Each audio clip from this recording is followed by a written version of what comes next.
देवाची आवारे भक्त समागम देवाची आवारे भक्त समागम देवाची आवारे भक्त समागम देवाची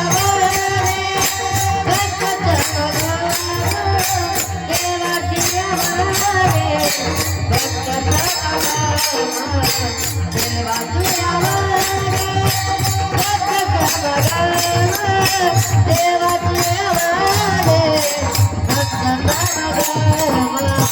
तुमचे सर्व काम कितरी हो सर्व काम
एकनाथ महाराज आपल्याला प्रथम चरणात सांगतात, भगवंताला त्रास झाला.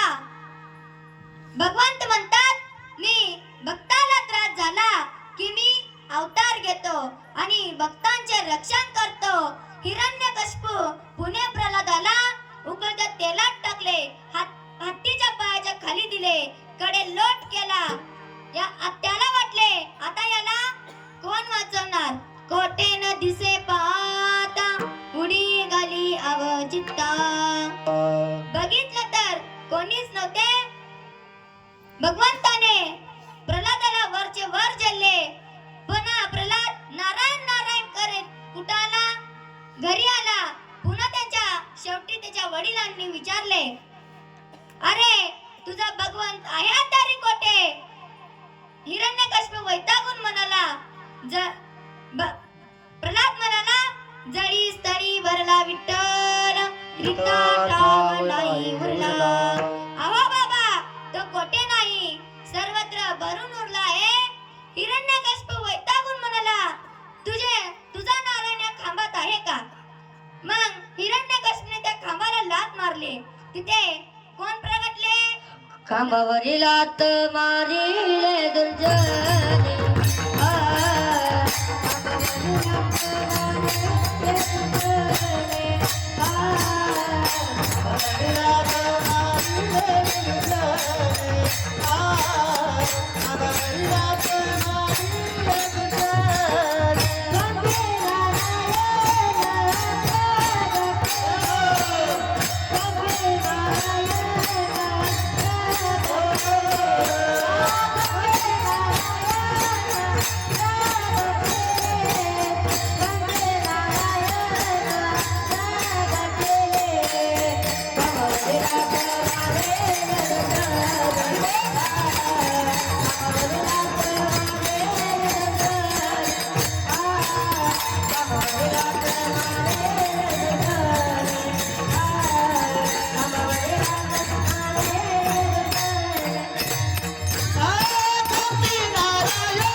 भक्त काज लागी अवतार धरी भक्त काज लागी अवतार धरी भक्त काज लागे अवतार धरे भक्त काज लागे अवतार धरे भक्त घरी समदेव नंद भक्त घरी समदेव नंद भक्त घरी समदेव भक्त काज लागी अवतार धरी भक्त काज लागी अवतार धरी भक्त घरी देव माझे भक्त घरी देव माझे भक्त घरी देव भक्त काज लागे अवतार धरे भक्त काज लागे अवतार धरे भक्त काज लागे